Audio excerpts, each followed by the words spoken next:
ونعوذ بالله من شرور أنفسنا ومن سيئات أعمالنا من يهده الله فلا مضل له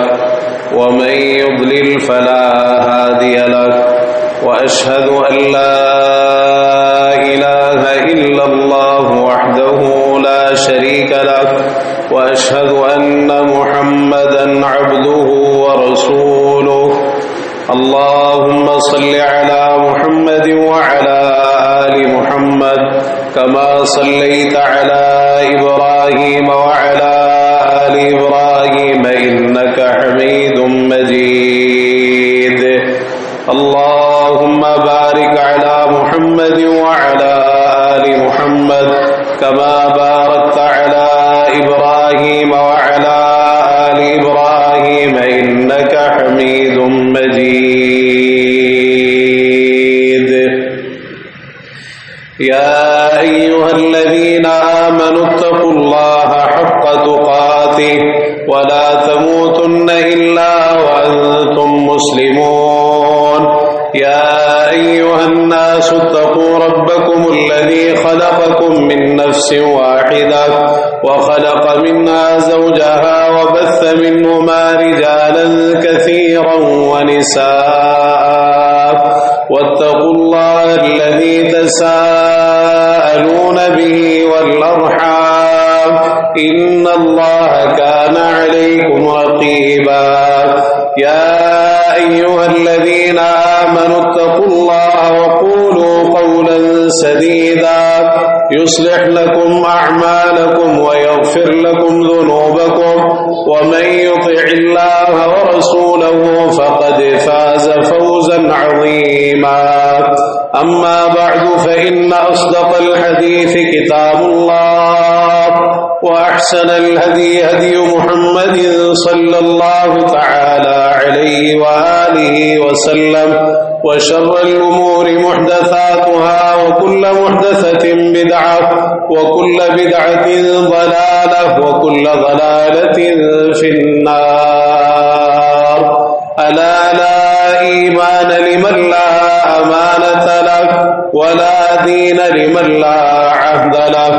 سبحانك لا علم لنا إلا ما علمتنا إنك أنت العليم الحكيم رب اشرح لي صدري ويسر لي أمري واحلل عقدة من لساني يفقهوا قولي رب زدني علما أعوذ بالله السميع العليم من الشيطان الرجيم من همزه ونفخه ونفثه بسم الله الرحمن الرحيم قل أعوذ برب الفلق من شر ما خلق ومن شر غاسق إذا وقب ومن شر النفاثات في العقد ومن شر حاسد إذا حسد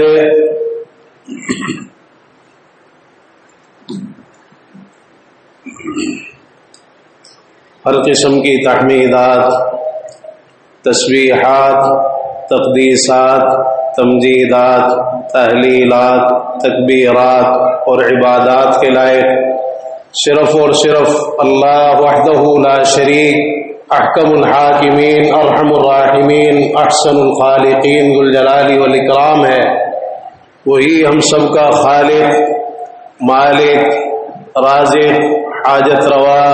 مشکل کشا، داتا، گنج بخش، دستگیر، غوث اعظم، غریب نواز، لجپال، بگڑیاں بنانے والا، اولاد دینے والا، نفع و نقصان کا اختیار رکھنے والا اور زمین و آسمان کا یہ سارا نظام اکیلے ہی چلانے والا ہے۔ درود و سلام ہو امام الانبیاء والمرسلین، سید الاولین والآخرین، شفیع المذنبین، رحمت للعالمین، ہم سب کے رہبر و رہنما،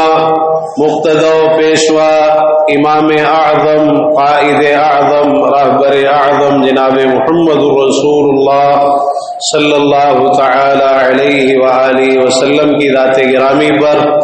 کہ جنہیں اللہ رب العزت نے میرے اور آپ کے لیے قیامت تک آنے والے انسانوں کے لیے اسوہ حسنہ بہترین نمونہ بنا کر مبعوث فرمایا اور اپنی محبت، رحمت، مغفرت، جنت اور ہدایت کو آپ کی اتباع اور پیروی کے ساتھ لازم کر دیا ہے۔ عزیز بھائیوں، بزرگوں، نوجوان ساتھیوں، قابل احترام دینی ماں اور بہنوں، جس طرح ہمارے لیے یہ ضروری ہے کہ ہم اپنے آپ کو اخلاقی برائیوں سے بچائیں اور جو برے اخلاق ہیں ان کو ترک کر دیں، ان کو چھوڑ دیں، اسی طرح اس معاملے پر بھی غور و فکر کرنا چاہیے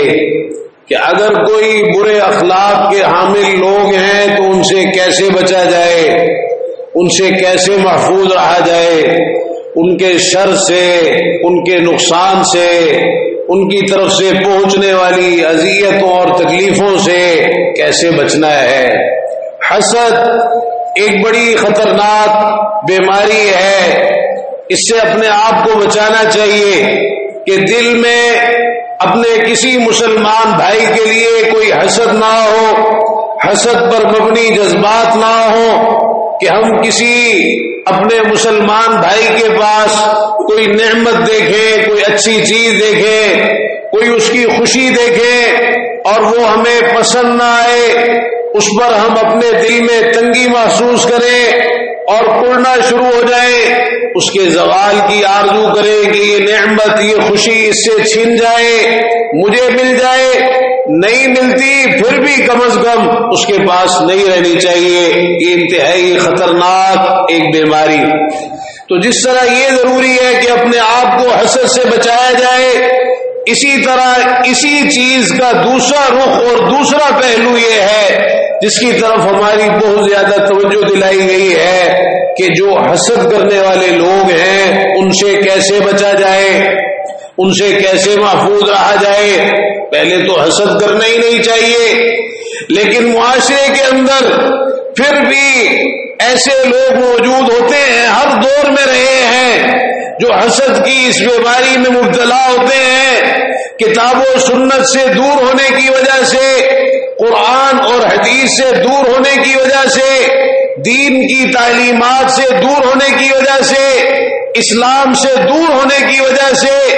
حسد کی بیماری میں مبتلا ہوتے ہیں۔ اب ان حسد کرنے والوں سے کیسے بچا جائے؟ سیدنا عمر رضی اللہ تعالی عنہ فرماتے ہیں ما كانت نعمت اللہ علی احد الا وجہ لها حاسدا۔ اللہ تعالیٰ کی کوئی نعمت اگر کسی کے پاس موجود ہوتی ہے تو اس کے پیچھے اللہ تعالیٰ کوئی نہ کوئی حاسد بھی لگا دیتا ہے۔ یہ بھی ایک آزمائش ہوتی ہے اللہ تعالیٰ کی طرف سے۔ یہ نہیں ہو سکتا کہ کسی کے پاس کوئی نعمت ہو، کوئی اللہ تعالیٰ کی طرف سے خیر اور بھلائی اس کو حاصل ہو اور کوئی بھی اس سے حسد کرنے والا موجود نہ ہو، یہ نہیں ہوتا۔ اور یہ جو حاسد ہوتا ہے، حسد کرنے والا ہوتا ہے، یہ اتنا خطرناک انسان ہوتا ہے۔ سیدنا معاویہ بن ابی سفیان امیر المومنین رضی اللہ تعالی عنہما فرماتے ہیں، کہتے ہیں کل الناس استطيع ان ارضیہ الا حاسد نعمت۔ ہر انسان کو میں راضی کر سکتا ہوں، اس کو راضی کرنا میرے بس میں ہے، لیکن جو کسی نعمت سے حسد کرنے والا ہوتا ہے، حاسد ہوتا ہے، میں اس کو راضی نہیں کر سکتا، اس لیے کہ وہ یہ چاہتا ہے کہ یہ نعمت اس سے ضائع ہو جائے، ہٹ جائے، چھن جائے، اس کے پاس نہ رہے۔ اس کو راضی کرنے کا میرے پاس کوئی رستہ موجود نہیں ہے۔ عزیز بھائیوں، آپ دیکھیے کہ اللہ تعالیٰ نے قرآن مجید کے اندر بطور خاص بڑی عظیم صورتیں جو اللہ تعالیٰ نے اس امت کو عطا فرمائی اور اس امت کا خاصہ ہے، بڑی آسان بھی ہیں، بڑی مختصر بھی ہیں، بڑی جامع بھی ہیں اور اللہ تعالی نے اپنے کلام کے اختتام کے لیے ان صورتوں کا انتخاب فرمایا ہے، سورہ اخلاص،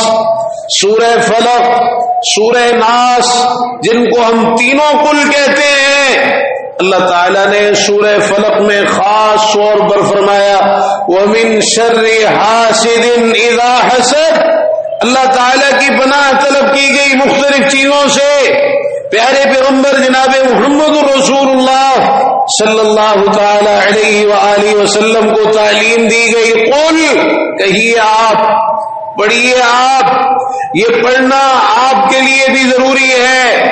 اور انتہائی اہمیت کا حامل ہے، اور آپ کی امت کے لیے اس سے بھی زیادہ ضروری ہے، اور آپ کے ذریعے سے در حقیقت امت کو یہ تعلیم دی گئی، اتنا بڑا یہ تحفہ ہے اللہ تعالیٰ کا اس امت کے لوگوں کے لیے۔ یہ جو آخری صورتیں اللہ تعالیٰ نے عطا فرمائی ہے، تو عزیز بھائیوں، خاص طور پر سورہ فلق کے آخر میں اس چیز سے بھی پناہ طلب کی گئی کہ آپ یہ کہیے میں پناہ مانگتا ہوں حسد کرنے والے کے شر سے جب وہ حسد کرے، کیونکہ حسد کرنے والے کا شر بڑا خطرناک ہوتا ہے۔ ہم نے عرض کیا تھا کہ حسد انسان سے بڑے بڑے گناہ کروا لیتا ہے، بڑا بڑا ظلم اور بڑی زیادتیاں انسان سے کروا لیتا ہے۔ تو حسد کرنے والے کا جو شر ہوتا ہے یہ بہت پھیلا ہوا ہوتا ہے، خطرناک ہوتا ہے، نقصان دہ ہوتا ہے، اور جو حاسد چھپے ہوئے ہوتے ہیں، سامنے نہیں آتے، آپ کو نہیں پتہ چل سکتا۔ ہو سکتا ہے ایک شخص جو آپ کے ساتھ ہنستا مسکراتا اور بڑے اچھے طریقے سے اور خندہ پیشانی ظاہر کر کے ملتا ہو، لیکن اس کے دل میں آپ کے لیے حسد کے جذبات ہوں، آپ کی خوشی اس کو گوارا نہ ہو، آپ کے پاس اچھی چیز دیکھنا اس کو برداشت نہ ہو۔ اب کیسے بچیں گے؟ ایک ہی بچنے کا سب سے بڑا یہ واحد اور بنیادی ذریعہ ہے اللہ کی پناہ طلب کرنا۔ تو حسد کرنے والے کے شر سے بچنے کے لیے سب سے پہلی اور بنیادی چیز اللہ کی پناہ طلب کرنا ہے۔ اس کو استعاذہ کہا جاتا ہے، اللہ سے پناہ طلب کرنا، اللہ کی حفاظت طلب کرنا، اللہ سے امان طلب کرنا کہ یا اللہ حاسد کے شر سے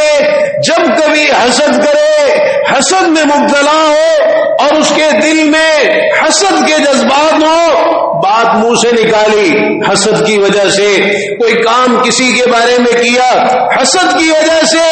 تو اللہ تعالیٰ سے پناہ طلب کرنا کہ یا اللہ تو مجھے اپنی حفاظت، اپنی پناہ اور اپنی امان میں لے لے۔ اللہ تعالیٰ کی حفاظت سے بڑھ کر کسی کی حفاظت نہیں ہے، پناہ دینے والی ذات اس اکیلے کی ہے۔ فاللہ خیر حافظا وہو ارحم الراحمین، یعقوب علیہ السلام نے کہا اللہ تعالیٰ سب سے بہتر حفاظت کرنے والا ہے اور وہ سب رحم کرنے والوں سے بڑھ کر رحم فرمانے والا ہے۔ تو ہمیں خاص طور پر اس کی تعلیم دی گئی، اس معاملے کو نظر انداز نہیں کرنا چاہیے۔ بہت سارے نقصانات جو ہمیں جن کا سامنا کرنا پڑتا ہے، خاص طور پر ان لوگوں کی طرف سے جو حسد میں مبتلا ہے، تو اس کی بنیادی وجہ یہ ہے کہ ہم ایسے لوگوں کے شر سے بچنے کے لیے اپنے آپ کو اللہ کی پناہ میں، اللہ کی حفاظت اور اللہ کی امان میں نہیں دیتے، پھر نقصان اٹھاتے۔ اب یہ دیکھیے یہ جو صورتیں اللہ تعالیٰ نے ہمیں عطا فرمائی ہیں، سورہ اخلاص، سورہ فلق اور سورہ ناس، کتنی احادیث ہیں جن میں پیارے پیغمبر جناب محمد رسول اللہ صلی اللہ علیہ وسلم نے ان کی اہمیت کو اجاگر فرمایا ہے۔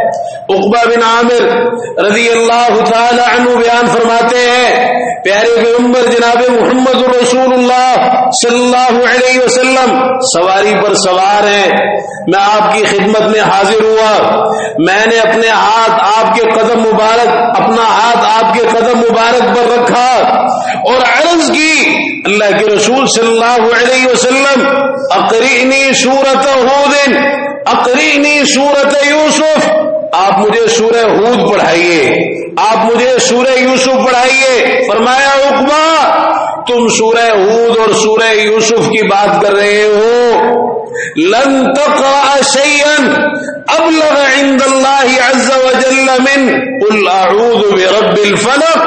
تم ہرگز کوئی ایسی چیز نہیں پڑھو گے جو اللہ کے ہاں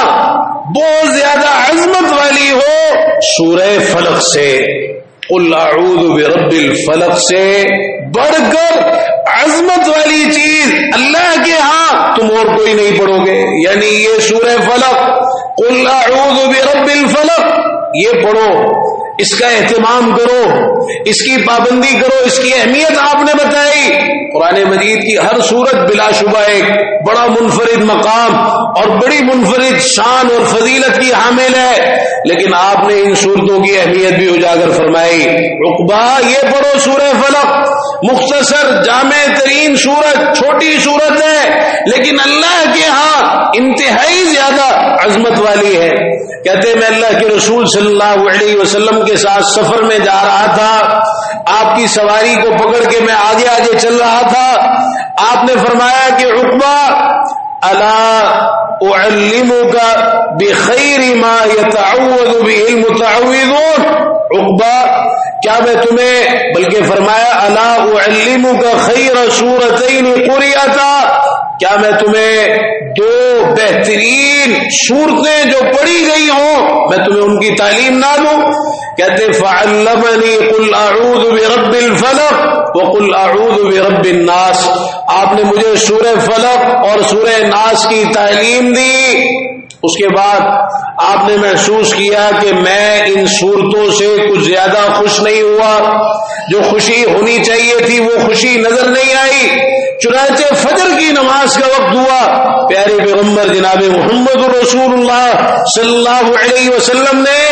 فجر کی نماز میں انہی دو صورتوں کی تلاوت فرمائی، اور یہی سے یہ چیز سنت ہوئی کہ سفر میں اگر فجر کی نماز پڑھ رہے ہیں تو یہ مسنون تلاوت ہے۔ عام حالات میں جب مقیم ہو فجر کی قرات نماز کی لمبی ہوتی ہے، لیکن سفر کی نماز میں جب فجر کی نماز ہے تو وہاں مسنون قرات ایک یہ بھی ہے کہ پہلی رکعت میں سورہ فلق اور دوسری رکعت میں سورہ ناس پڑھی جائے۔ تو کہتے ہیں آپ نے پہلی رکعت میں سورہ فلق پڑھی، دوسری رکعت میں سورہ ناس پڑھی، یہی دو صورتیں فجر کی نماز میں آپ نے پڑھی، اور جب آپ نماز سے فارغ ہوئے فرمائے یا عقبہ کیف رأیت، عقبہ کیا رائے ہے، کیسی لگی صورتیں، یہ کتنی عظیم یہ صورتیں، آپ عقبہ بن عامر رضی اللہ عنہ کو در حقیقت ان صورتوں کی اہمیت بتانا چاہتے تھے۔ اسی طرح ایک صحابی ابن عابس الجہنی رضی اللہ عنہ فرمایا یا ابن عابس الا اخبرک بافضل ما يتعوذ به المتعوذون، ابن عابس میں تمہیں وہ سب سے افضل ترین چیز نہ بتاؤں جس کے ذریعے پناہ پکڑنے والے پناہ پکڑتے ہیں؟ قل اعوذ برب الفلق وقل اعوذ برب الناس، فرمایا یہ دو صورتیں آتین السورتین، یہ دو صورتیں سب سے افضل ترین چیز جس کے ذریعے سے پناہ پکڑنے والے پناہ پکڑتے ہیں، کس کی پناہ پکڑتے ہیں؟ اللہ کی پناہ پکڑتے ہیں، اللہ کی حفاظت حاصل کرتے ہیں۔ فرمایا یہ دو عظیم ترین صورتیں ہیں۔ سیدنا جابر رضی اللہ تعالی عنہ سے فرمایا یا جابر اقرا، جابر پڑھو۔ کہنے لگے اللہ کے رسول صلی اللہ علیہ وسلم کیا پڑھوں؟ فرمایا اقرا قل اعوذ برب الفلق وقل اعوذ برب الناس ولن تقرأ بمثلهما، فرمایا یہ دو صورتیں پڑھو، قل اعوذ برب الفلق پڑھو اور قل اعوذ برب الناس پڑھو، اور یاد رکھو ان دو صورتوں جیسی صورتیں تم کبھی نہیں پڑھو گے، ان دو صورتوں جیسی صورتیں اور کوئی ہے ہی نہیں۔ اللہ نے اتنی عظیم یہ صورتیں عطا فرمائی، ہم کہاں بھولے بھٹکے، ہمیں ان صورتوں کی اہمیت کا اندازہ ہی نہیں ہے۔ دیکھ لیں آپ معاشرے میں یہ مسائل تو ہر ایک کے ساتھ ہے، کسی کو نظر کا مسئلہ ہے، کسی کو جادو کا مسئلہ ہے، کسی کو حاسدین کے شر کا مسئلہ ہے، اور معاملات تو کیا کرتے پھر رہے ہیں، کسی نے دھاگا پہنا ہے، کسی نے کڑا پہنا ہے، کسی نے کوئی تعویذ باندھ لیا، کسی نے اتنا آسان ترین نسخہ اور وظیفہ ان دو صورتوں کی صورت میں ہمیں عطا کیا گیا۔ ہم نے یہ مسنون کام چھوڑے اور پتہ نہیں کن کن خرافات کے اندر ہم مبتلا ہو گئے۔ یہ تعویذ لٹکانا، یہ دھاگے لٹکانا، یہ کڑے پہننا، یہ اس طرح کی چیزیں استعمال کرنا، گھروں میں رکھنا، دکانوں میں رکھنا، اپنی گاڑیوں میں لٹکانا، اپنے جسم پر باندھنا، بچوں کی گردنوں پر باندھنا۔ اگر یہی ساری چیزیں کرنی ہوتی تو پیارے پیغمبر جناب محمد رسول اللہ صلی اللہ علیہ وسلم بتا دیتے، لیکن نہیں، آپ نے ان چیزوں سے منع کیا۔ من تعلق شیئا وکل الیہ، جو کوئی بھی چیز لٹکاتا ہے پھر اسے اسی چیز کے حوالے کر دیا جاتا ہے۔ من تعلق تمیمۃ فقد اشرک، جو کوئی تعویذ وغیرہ، تمیمہ، ہر وہ چیز جس کو لوگ اپنی مرادیں پوری کرنے کے لیے لٹکایا کرتے تھے، وہ کسی بھی صورت میں ہو سکتا ہے، وہ تعویذ کی صورت ہو، کڑے کی صورت ہو، چھلے کی صورت ہو، دھاگے کی صورت ہو، کوئی ایسی انگوٹھی پہن رکھی ہے، آپ نے فرمایا اس نے شرک کیا ہے۔ یہ چیزیں انسان کو شرک کے اندر مبتلا کرتی ہیں۔ کتنی خطرناک بات ہے کہ سمجھنے والا یہ سمجھے کہ اگر میں کسی مصیبت سے بچ رہا ہوں، یا نظر سے بچ رہا ہوں، یا کوئی تکلیف، بیماری، بخار، یا اور کوئی، اس دھاگے کی وجہ سے، اس کڑے کی وجہ سے، اس چھلے کی وجہ سے، اس تعویذ کی وجہ سے، نفع و نقصان کا مالک اس دھاگے کو بنایا، اس چھلے کو بنایا، اس کڑے کو بنایا۔ یہ تو اللہ کا اختیار ہے، نفع نقصان کا مالک اللہ تعالیٰ۔ کیا اس شخص کا اسلام ہے، اور کیا اس شخص کے ایمان کی حالت ہے، کیا اس کے دل کی کیفیت۔ اور دیکھ لیں آپ جو اس قسم کے کام کرتے ہیں، اکثر و بیشتر نمازیں تک نہیں پڑھتے۔ یہ چیزیں اور انسان کو اللہ سے دور کرتی ہے، دین سے دور کرتی ہے، اور بجائے خود ایک مصیبت اور ایک بیماری۔ عبداللہ بن خبیب رضی اللہ تعالیٰ عنہ بیان کرتے ہیں کہ ایک دفعہ میں اللہ کے رسول صلی اللہ علیہ وسلم کے ساتھ جا رہا تھا، رستے میں مجھے آپ کا اتنا قرب حاصل ہوا کہ میرے اور آپ کے سوا اور کوئی نہیں تھا، آپ کے ساتھ تنہائی مجھے میسر آئی، میں نے اس موقع سے فائدہ اٹھایا۔ آپ نے عرض کیا قول، عبداللہ بن خبیب کہو۔ اب آپ تعلیم دے رہے ہیں نا اپنے صحابی کو، بڑی محبت کا اظہار ہے آپ کی طرف سے، اور بڑی اہم چیز آپ سکھا رہے ہیں، وہ کیا ہے؟ فرمایا قل، کہو۔ کہنے لگے، میں نے کہا اللہ کے رسول صلی اللہ علیہ وسلم کیا کہوں؟ فرمایا قل، کہو۔ میں نے کہا کیا کہو؟ دہرایا اس بات کو تاکہ پتہ چل جائے کہ جو بات بتائی جا رہی ہے بڑی اہمیت کی حامل ہے۔ فرمایا قل اعوذ برب الفلق، آپ نے پوری سورت پڑھی، کہتے ہیں حتی ختمہا، سورت مکمل کی آپ نے۔ پھر فرمایا قل اعوذ برب الناس، یہ بھی سورت آپ نے مکمل کی، اور پھر فرمایا کہ سب سے افضل ترین چیز جس کے ذریعے لوگ پناہ پکڑے وہ یہ دو صورتیں۔ کتنی اہمیت عزیز بھائیوں ان صورتوں کی رسول اللہ صلی اللہ علیہ وسلم نے بتائی، اور ہمیں احادیث میں ملتا ہے کہ مختلف مواقع پر آپ نے ان صورتوں کا اہتمام کیا، پڑھنے کی تاکید فرمائی۔ نمازوں کے بعد، فرض نمازوں کے بعد فرمایا اقرأ المعوذات دبر کل صلاۃ، یہ معوذات سورہ فلق اور سورہ ناس ہے ہی ہے، لیکن اس کے ساتھ ساتھ اسی میں شارحین نے سورہ اخلاص کو بھی شامل کیا ہے، یعنی یہ آخری تین صورتیں سورہ اخلاص، سورہ فلق اور سورہ ناس، فرمایا ان کو ہر نماز کے بعد پڑھا کرو، یعنی ہر فرض نماز کے بعد، ہر فرض نماز کے بعد ان کو پڑھا کرو، ان کا اہتمام کیا کرو۔ اسی طرح صبح و شام پڑھنے کی تین بار آپ نے تلقین فرمائی۔ یہی عبداللہ بن خبیب رضی اللہ عنہ کی روایت ہے، کہتے بارش والی رات تھی، اندھیرا تھا، ہم اللہ کے رسول صلی اللہ علیہ وسلم کو ڈھونڈنے نکلے، میں نے آپ کو پا لیا تو آپ نے مجھے فرمایا کہ پڑھو، یہ صورتیں بتائیں آپ نے۔ یعنی ایسی اندھیری رات، بارش، اور یہ کیفیت خاص طور پہ جب گھبراہٹ اور پریشانی کی کیفیت انسان پر طاری ہو، فرمایا یہ پڑھو قل اعوذ برب الفلق، قل اعوذ برب الناس، قل هو اللہ احد، یہ تینوں صورتیں بتائی. فرمایا ان تینوں صورتوں کو پڑھو حین تصبح وحین تمسی 3 مرات تکفیک من کل شیء، صبح و شام 3 دفعہ پڑھ لو، یہ ہر چیز سے تمہیں کافی ہو جائیں گے، ہر نقصان سے، ہر بیماری سے، ہر تکلیف سے، ہر پریشانی سے، ہر حسد کرنے والے کے حسد سے، ہر قسم کی نظر بد سے، یہ تمہیں کافی ہو جائیں گے. اب جو نہیں پڑھتے پھر وہ خود اپنے نقصان کے ذمہ دار ہیں نا. دیکھیں ذرا، ہم خود پڑھتے ہیں، اپنے بچوں کو پڑھاتے ہیں، ہمارے گھروں میں پڑھی جاتی ہیں، ہماری عورتیں پڑھتی ہیں، ان کا اہتمام کرتے ہیں، پھر کیسے بچیں ہم؟ بچانے والی چیزیں تو یہ ہیں جو ہمیں سکھائی گئی ہیں، صبح شام 3 دفعہ. اسی طرح آپ نے تعلیم دی رات کو سونے کے وقت پھر بھی 3 دفعہ. آپ کا معمول یہ تھا،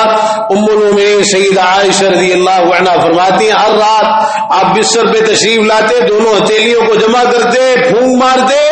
اور پھر سورہ اخلاص، سورہ فلق، سورہ ناس پڑھ کے اپنے ہاتھ اپنے پورے جسم پر ملتے، سر پہ، چہرے پہ، اور جہاں جہاں پورے جسم پہ ہاتھ جاتا 3 مرتبہ آپ یہ عمل کرتے. اور سوتے وقت بھی پڑھنا، اور اسی طرح سو کے اٹھ کر بھی پڑھنا، اس کا ذکر بھی حدیث میں ہے. سیدنا عقبہ بن عامر رضی اللہ عنہ سے آپ نے فرمایا تھا اقرأ بہما کلما نمت وقمت، جب کبھی سونے لگو اور بیدار ہو تو یہ صورتیں پڑھو،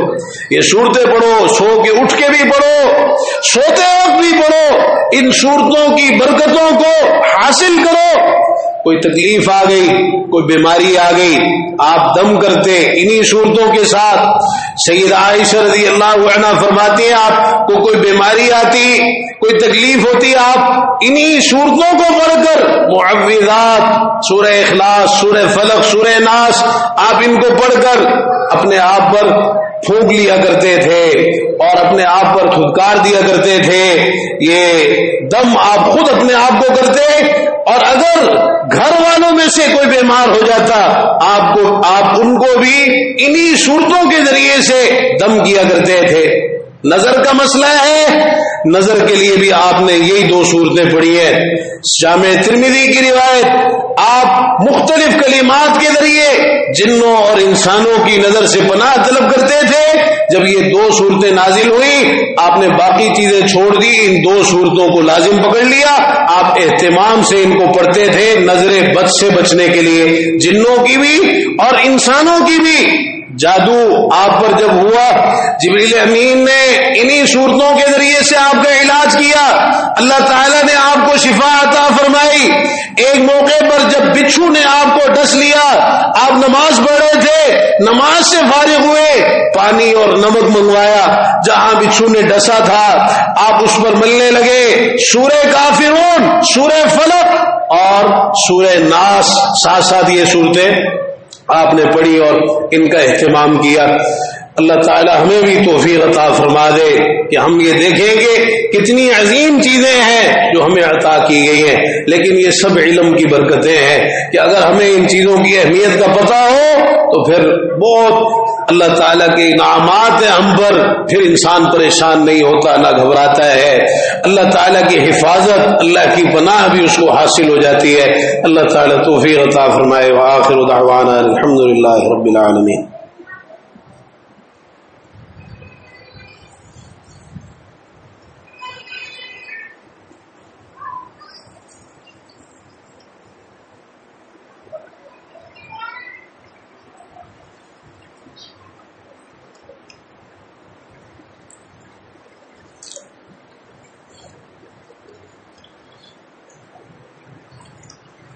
إن الحمد لله نحمده ونستعينه ونستغفره ونعوذ بالله من شرور أنفسنا ومن سيئات أعمالنا من يهدي الله فلا مضل له ومن يضلل فلا هادي له وأشهد أن لا إله إلا الله وحده لا شريك له وأشهد أن محمدا عبده ورسوله اللهم صل على محمد وعلى آل محمد كما صليت على إبراهيم وعلى آل إبراهيم إنك حميد مجيد اللهم بارك على محمد وعلى آل محمد كما باركت على إبراهيم وعلى آل إبراهيم إنك حميد مجيد۔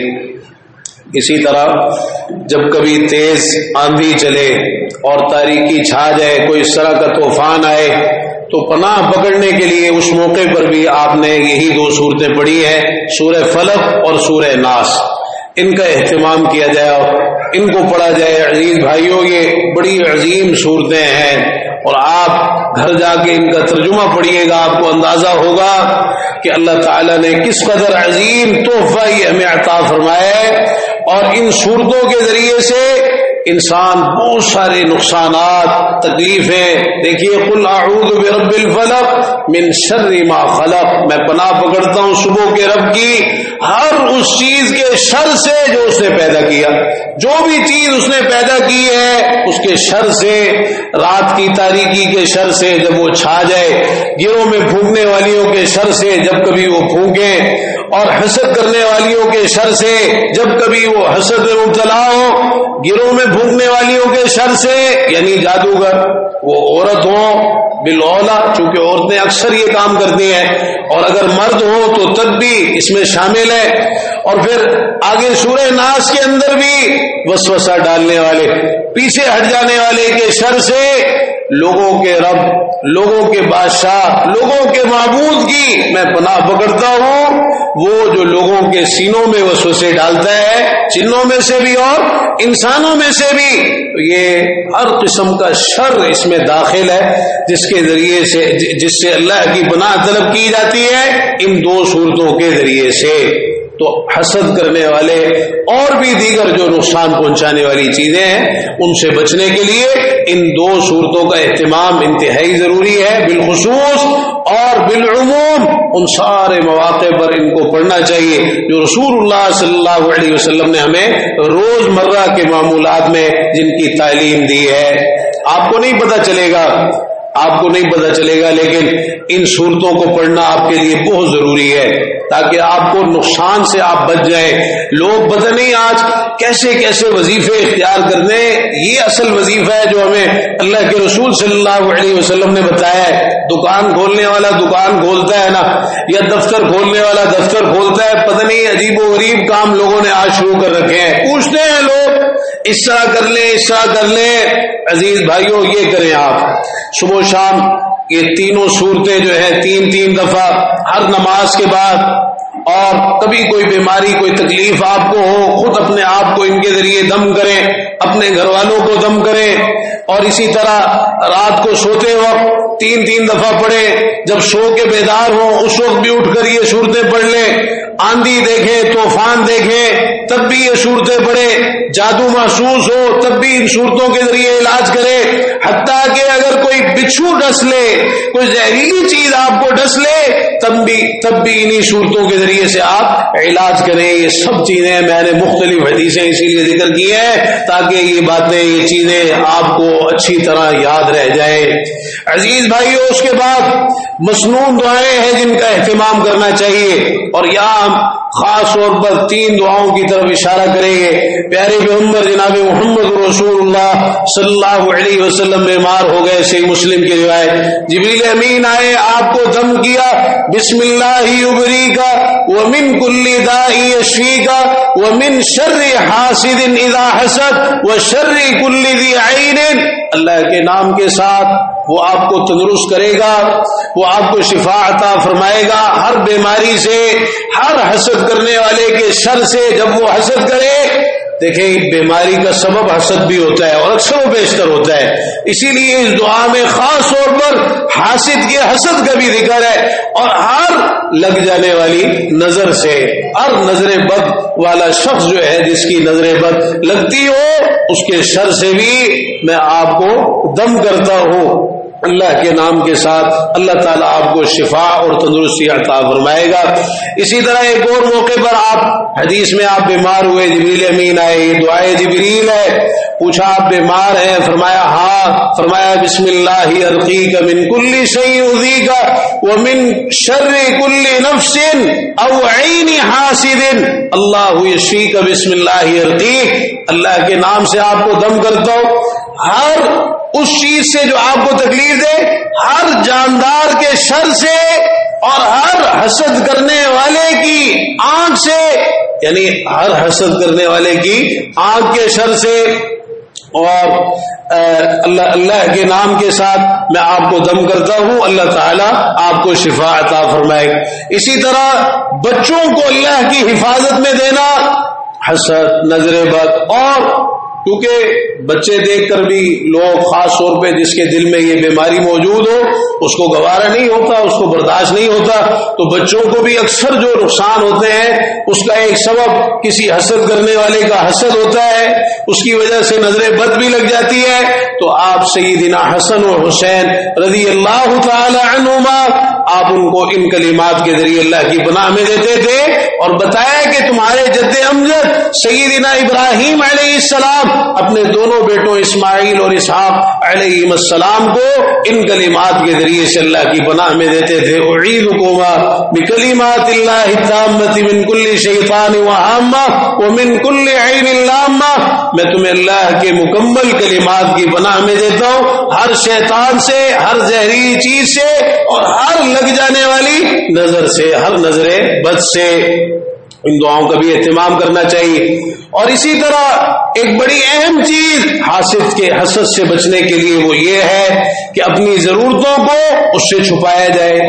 اپنی ضرورتوں کو چھپا کر پورا کرنا، یہ بھی ایک بڑی اہم تعلیم ہے اللہ کے رسول صلی اللہ علیہ وسلم کی۔ فرمایا استعینوا علی انجاح الحوائج بالکتمان فإن كل ذی نعمت محسود، اپنی ضرورتوں کو پورا کرنے میں چھپانے سے مدد دیا کرو، اس لیے کہ ہر نعمت والے سے حسد کیا جاتا ہے۔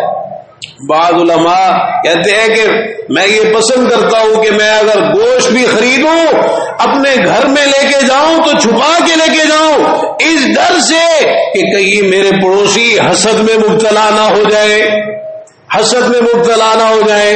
پڑوسی بھی حسد میں بلکہ زیادہ حسد میں مبتلا ہوتے ہیں، کسی کے پاس کوئی اچھی چیز، کسی کو کھاتا پیتا دیکھ کر، کوئی اللہ نے نعمتیں عطا کی ہے تو چھپانا چاہیے اپنے آپ، نمائش نہیں کرنی چاہیے۔ یہ جو نمائش ہم کرتے ہیں نا آج کل، اور خاص طور پہ یہ جو آج کل یہ موبائل آ گئے، یہ سوشل میڈیا کے اوپر خود ہم اپنے آپ کو بیماریاں لگا رہے ہیں، خود ہم دشمنوں کے رخ اپنی طرف کرتے ہیں، اس طرح کی چیزوں کو نشر کر کے چھپائیے حد الامکان۔ اگر کوئی نعمت آپ جب کوئی کام آپ کر رہے ہیں، کوئی ضرورت آپ پوری کرنے میں لگے، پھر اس کو چھپائیں، خاص طور پہ جس کے بارے میں آپ کو کوئی اندیشہ ہو، کوئی خطرہ ہو، چھپائیں، نہیں بتائیں اس کو۔ دیکھیں یعقوب علیہ السلام نے یوسف علیہ السلام سے کیا کہا، لا تقصص رؤیاک علی اخوتک فیکیدوا لک کیدا، خواب اپنے بھائیوں کو نہ بتانا، ہے تمہارے بھائی سوتیلے بھائی ہیں لیکن یہ خواب سن کر تمہارے خلاف کوئی سازش کریں گے، نہیں بتانا ان خواب چھپانا، اور نہیں بتایا تھا۔ کہ بعض لوگ کہتے تھے یوسف علیہ السلام نے نہیں بتایا تھا، آپ قرآن مجید کی آیات پڑھیے، کوئی ایک لفظ ایسا نہیں ہے جس سے یہ پتہ چلے یوسف علیہ السلام نے اپنا خواب بھائیوں کو بتایا اور اس وجہ سے وہ حسد میں نہیں بتایا، انہوں نے اس پر عمل کیا،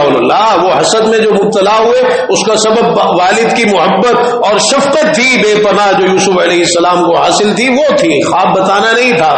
تو بہرحال اسی طرح یعقوب علیہ السلام نے جب اپنے بیٹوں کو روانہ کیا مصر میں، کہا ایک دروازے سے نہیں جانا، الگ الگ دروازے سے جانا، ایک سے جاؤ گے نمایاں ہوگے، چھپ کے جانا، الگ الگ دروازے سے جانا، یعنی کسی کو پتہ نہ چلے تمہارے بارے میں، چھپ کے جانا، چھپانا چاہیے اپنے آپ۔ تو اگر کوئی ضرورت کوئی کام پورا کرنے میں لگے اس کو چھپائیں، اور اگر کوئی نعمت اللہ کی طرف سے آپ کو حاصل ہو گئی ہے تو اس نعمت کا اظہار کرنا شکر کے طور پر جہاں جہاں اس کا اظہار ضروری ہو تاکہ اللہ کا شکر ادا کیا جا سکے، تو یہ ایک الگ مسئلہ ہے، کیونکہ اللہ کی نعمت کو بیان کرنا یہ بھی شکر ادا کرنا ہے، لیکن وہ بیان کرنا فخر، ریاکاری اور مباحات کے طور پر نہیں ہونا چاہیے۔ تو اپنے آپ کو چھپانا، اپنی ضرورتیں چھپا کر پوری کرنا، اس کے علاوہ اور بہت سی چیزیں جو ہم پڑھتے رہتے ہیں، بتاتے رہتے ہیں۔ صبر حاسد کی حسد سے بچنے کے لیے بہت زبردست ہتھیار، اور اسی طرح تقوی، پرہیزگاری۔ اللہ تعالی نے فرمایا وَإِن تَصْبِرُوا وَتَتَّقُوا لَا يَضُرُّكُمْ كَيْدُهُمْ شَيْئًا، صبر کرو، تقوی اختیار کرو، ان کی سازشیں تمہارا کچھ نہیں بگاڑ سکے۔ لاکھ تم سے کوئی حسد میں مبتلا ہو، تمہارے خلاف پروپیگنڈے کرے، اٹھتے بیٹھتے باتیں کرے، ماحول خراب کرنے کی کوشش کرے، لا يضركم كيدهم شيئا، اگر تم صبر کر رہے ہو، تقوی، پرہیزگاری، تعلق باللہ پختہ اور مضبوط ہے، پھر پریشان ہونے کی ضرورت نہیں ہے، پھر گھبرانے کی ضرورت نہیں ہے، اللہ تعالیٰ تمہارے ساتھ۔ اسی طرح جو اس قسم کے حسد میں لوگ مبتلا ہو، ان کی ہدایت کے لیے دعا کرنا، اللہ کے راستے میں خرچ کرنا، صدقہ و خیرات انسان کو بہت ساری مصیبتوں سے بچاتا ہے، حاسدوں کے حسد سے بچانے میں بھی اس صدقہ و خیرات کا، اللہ کے راستے میں خرچ کرنے کا بڑا اہم کردار۔ اپنے اخلاق کو اچھا رکھنا چاہیے، حتیٰ کہ اگر کوئی اس قسم کے لوگ بھی ہوں تو برائی کا جواب برائی سے نہیں دینا چاہیے بلکہ اچھائی سے دینا چاہیے۔ اگر اس کے مقدر میں ہدایت ہوگی، اللہ تعالیٰ ہو سکتا ہے آپ کا حسن اخلاق دیکھ کر اس کے دل سے حسد کے جذبات ختم ہو جائے۔ کسی کے شر سے بچنے کے لیے اس کے ساتھ احسان کرنا، یہ بھی ایک بڑی اہم چیز ہے، بڑی ایک اخلاقی تعلیم ہے، ہدایت ہے جو ہمیں دی گئی ہے۔ تو یہ چند بنیادی چیزیں ہیں۔ اللہ کی طرف رجوع کرنا، جو اس قسم کے لوگ ہیں ان کے بارے میں اپنے دل کو خالی کر دینا، یہ نہیں کہ آدمی ہر وقت انہی کے بارے میں سوچتا رہے اور انہی کی باتیں کرتا رہے، یہی تو چاہتے ہیں، یہ بھی ایک بیماری۔ پھر اس قسم کے لوگ نفسیاتی بیماری میں مبتلا ہوتے ہیں، جہاں اٹھتے بیٹھتے ہیں، کہیں بھی بات ہو رہی ہو وہی گھما کے لے آتے، فلانا ایسا ہے، فلانا ایسا ہے۔ تو یہ خود چیز انسان کو انتہائی نقصان پہنچا دینے والی ہے۔ اللہ تعالی ہمیں اس کی توفیق نصیب فرما دے کہ یہ سارے جو اسباب ہیں اپنے آپ کو بچانے کے لیے ان کو ہم اختیار کریں، اور حسد کرنے والے جو لوگ ہیں معاشرے میں ان سے اپنے آپ کو محفوظ فرمائے، تاکہ ہم حسد سے، نظر بد سے اور اس قسم کی ساری چیزوں سے بچنے کے لیے ان چیزوں کا اہتمام کریں جو ہمیں کتاب و سنت نے بتائی ہے۔ اللہ تعالیٰ توفیق عطا فرمائے کہ ہمارے عقیدے، عبادات، معاملات، شکل و صورت، لباس، کاروبار، تجارت، چلنا پھرنا، اٹھنا بیٹھنا، سونا جاگنا، اخلاق، گفتار، کردار، خوشی اور غمی کے تمام امور، سب کچھ پیارے پیغمبر جناب محمد رسول اللہ صلی اللہ تعالی علیہ وآلہ وسلم کے طریقے کے مطابق ہونا چاہیے۔